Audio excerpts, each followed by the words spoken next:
Olá, bem-vindos a mais uma aula do nosso curso básico, e o tema da aula de hoje é a introdução à nuvem. Nós vamos passar por 5 principais pontos: a comparação entre o passado e o presente no armazenamento, explicar um pouquinho sobre o que é a nuvem, do que ela se trata e desmistificar um pouco ela, trazer alguns exemplos do dia a dia de uso concretos da nuvem, explicar um pouquinho também sobre a sincronização dos dados entre o nosso dispositivo e a nuvem, e também, por último, trazer algumas vantagens que essa arquitetura traz e alguns cuidados que a gente tem que tomar. Então, falando um pouco sobre o armazenamento do passado, sempre que a gente queria tirar algum dado do nosso computador e trazer para o mundo físico, a gente tinha CDs ou pendrives, ou até mais antigamente, disquetes. E qual que é o problema disso, certo?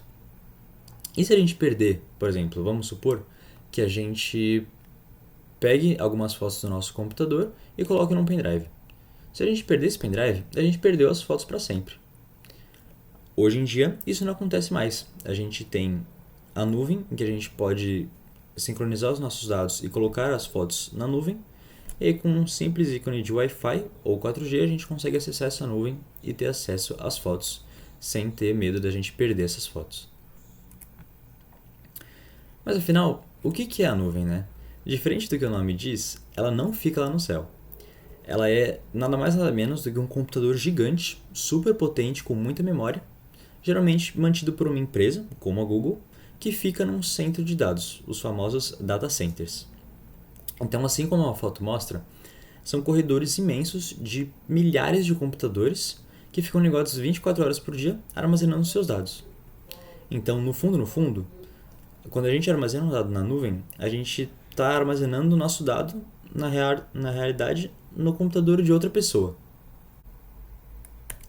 Trazendo alguns exemplos para o mundo físico, nós temos alguns aplicativos bem conhecidos que usam a nuvem. Começando pela Netflix, quando você está lá no seu sofá escolhendo o filme que você vai assistir, eles não estão armazenados ou no seu computador ou na sua TV. Eles estão armazenados na nuvem. Então, sempre que você seleciona um filme para assistir, a TV acessa a nuvem, e aí você consegue ter acesso ao filme. Mesma coisa com o Gmail e o WhatsApp. As suas mensagens, elas não ficam armazenadas no seu celular. Elas ficam armazenadas na nuvem para depois que você consiga acessar na nuvem. Mesma coisa com o Gmail dos seus e-mails.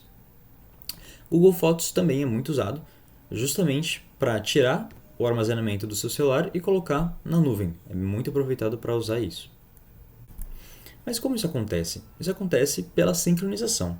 A sincronização torna possível sincronizar, realmente, os arquivos que estão no nosso dispositivo, como o nosso celular ou o nosso notebook, com os arquivos lá do computador do data center na nuvem.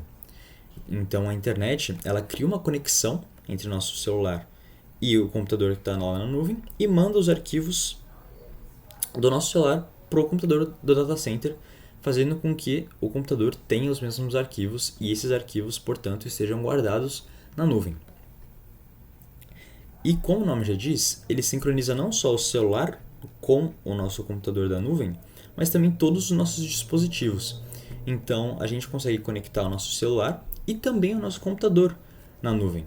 Então, se a gente apagar, por exemplo, uma foto que está na nuvem pelo nosso celular, se a gente for acessar essa foto no nosso computador, a gente não vai ter mais acesso, porque a gente já vai ter apagado ela no nosso celular.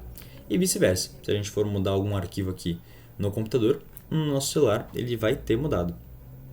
E isso torna possível, torna obsoleto, na verdade, a necessidade de copiar e colar arquivos entre os nossos dispositivos. Facilita muito o compartilhamento de arquivos entre os nossos dispositivos. Que aí entra nos 3 grandes benefícios que essa arquitetura traz, né? A proteção contra perdas, que no passado a gente perdia o nosso pendrive e a gente perdia as nossas fotos. Isso não acontece mais porque o computador dos data centers são computadores seguros. O acesso universal, que a gente realmente tem, é um acesso universal dos nossos computadores ou nossos celulares para os nossos arquivos. E também o compartilhamento fácil, né, entre os nossos dispositivos. A gente não precisa copiar e colar um arquivo entre os dispositivos. mas também tem alguns cuidados e alguns contrapontos dessa arquitetura. O principal é a internet. No passado a gente conseguia, por meio dos pendrives, ter acesso aos nossos dados de forma offline. Isso não acontece na arquitetura de nuvem. Como essa conexão entre o nosso dispositivo e o dispositivo do data center acontece por meio da internet, a gente precisa de um Wi-Fi ou até um 4G para ter acesso a esse tipo de arquivo. E também a questão das senhas. Geralmente essa conexão está atrelada a algum tipo de credencial. No caso do Google Drive, por exemplo, que é uma ferramenta muito poderosa, ela está atrelada à sua conta Google. Então qualquer um que tiver o seu login, ou seja, seu e-mail e a sua senha, consegue ter acesso a esses seus arquivos. Então é muito importante que você tome cuidado e não compartilhe com ninguém essa tua senha, para ninguém ter acesso a arquivos possivelmente privados. E é isso pela aula de hoje. Espero que agora a nuvem não seja tão mais um mistério.